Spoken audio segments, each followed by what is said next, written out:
Guys ඔයා වාහනේ drive කරන් යනකොට ඔයාගේ වෙහිකල් එක ඕවර්හීට් වුණොත් මොකද කරන්නේ? හරි ප්‍රශ්නයක්. දැන් අපි මොකද කරන්න කියලා ඔයාලට හිතා ගන්න බැරි වෙන්න පුළුවන්. අද මම කියලා දෙන්නම් මොකද්ද කරන්න ඕනි. ඒ වගේම තමයි ඇයි ඔයාගේ වෙහිකල් එක ඕවර්හීට් වෙන්නේ කියලා.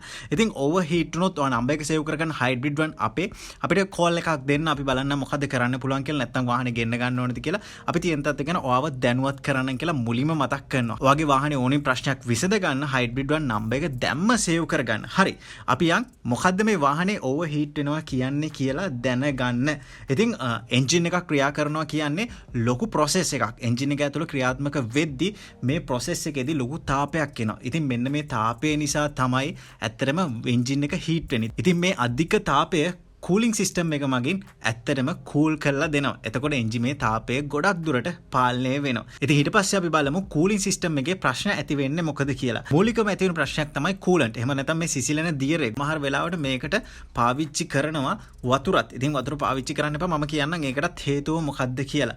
ඉතින් අඩුවීම හෝ කාන්දු වීම. ඉතින් කූලන්ට් මට්ටම අඩු වුණොත් ඕවර් හීට් වෙන්න පුළුවන් ඔයාගේ වෙහිකල් එක. රේඩියේටරේ මොන හරි බටවල පැලෙන් තිබ්බොත් ඒ වගේම තමයි ඔයා ගොඩක් කාලයක් කූලන්ට් මට්ටම පරීක්ෂා නොකර හිටියොත් ඇත්තටම ඔයාගේ වෙහිකල් එකේ කූලන්ට් අඩු වෙන්න පුළුවන්.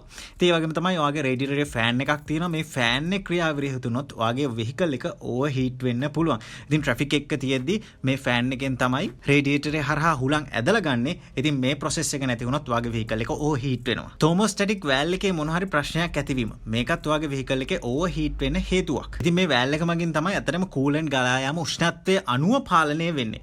ඉතින් මේක හරියට උන්නේ නැත්නම් ඔයාගේ උෂ්ණත්වයේ අණුව කූලන්ට් යන්නේ නැති වෙලා ඔයාගේ වෙහිකල් එක ඕවර්හීට් වෙන්න පුළුවන්. ඊළඟ ප්‍රශ්නේ තමයි ඔයාගේ වෝටර් පම්ප් එකේ මොන හරි ප්‍රශ්නයක් ඇතිවීම. ඉතින් ඇත්තටම මේ කූලන්ට් එක මුළු පද්ධතිය පුරාම අරගෙන යන්නේ මේ වෝටර් පම්ප් එකෙන්.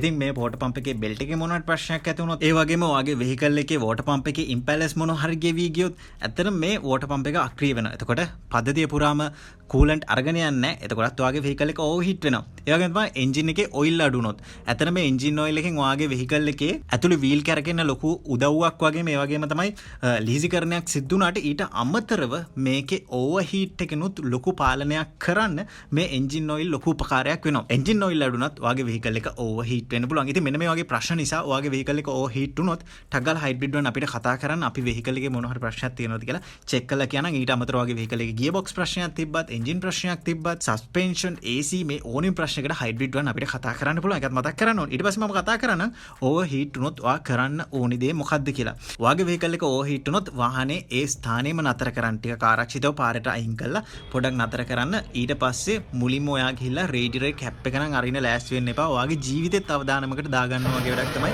රේඩියේටර් කැප් එක ඔයා දෙකට ටග් ගාලා අරිනවා කියන්නේ. ඉතින් ඔයා විනාඩි 20ක් 30ක් විතර පුළුවන් නම් ඉන්න බලාගෙන ටිකක් එන්ජින් එක කූල් වෙනකම්. කූල් වුණාට පස්සේ ඔයාට පුළුවන් රේඩියේටරේ කැප් එක ඇරලා බලන්න. දැන් කූලන්ට් තත්ත්වය කොයි වගේද කියලා බලන්න. ඉතින් ඔයා වෙහිකල් එකට එන්ජින් එකට කූලන්ට් දාපු කෙනෙක් නම් එහෙම නැත්නම් වතුර දාපු කෙනෙක් නම් ඔයාට පුළුවන් ඒකට අවශ්‍ය කූලන්ට් හරි වතුර හරි දාලා යම්කිසි යථා තත්ත්වයට පත් කරගන්න. ඊට පස්සේ ඔයා යටින් බලන්න පොඩ්ඩක් කූලන්ට් හරි වතුර හරි ගිහිල්ලා තියෙනවද කියලා ඔයාට චෙක් කරගන්නත් පුළුවන්. හැබැයි කොහොම වුණත් ඔයා වහාම කරන්න ඕනි මේක తాවකාලිකව පිළියමක් විතරයි. ඔයා අවශ්‍ය ඒ හදන තැනකට ගිහිල්ලා රිපෙයාර් කරගන්න ඕනි. මොකද්ද ප්‍රශ්නේ කියලා අනිවාර්යෙන් බලා ගන්න ඕනි. නැත්නම් ඔයාලා දිගින් දිගට මේ ප්‍රශ්නෙට මුහුණ දෙන්න වෙන්න පුළුවන්. එහෙම නැත්නම් එන්ජින් එක ඩැමේජ් වෙන්න පුළුවන්. ඉතින් හයිබ්‍රිඩ් වන් අපේ නම්බර් එකට ඔයාට පුළුවන් කෝල් එකක් දෙන්න. ඔයාට මේ වගේ ප්‍රශ්නයක් වුණොත් ඉතින් අපි දැනුවත් කරන්න ඔයාගේ වෙහිකල් එකට මොන වගේ ප්‍රශ්නයක්ද වෙලා තියෙන්නේ සහ ඔයා මොන වගේ දෙයක්ද මේ වෙලාවේදී කරන්න ඕනි කියලා අපි දැනුවත් කළා. ඔයාගේ වෙහිකල් එකේ රිපෙයාර් එකත් අපි හරියටම කරලා දෙන්නම්.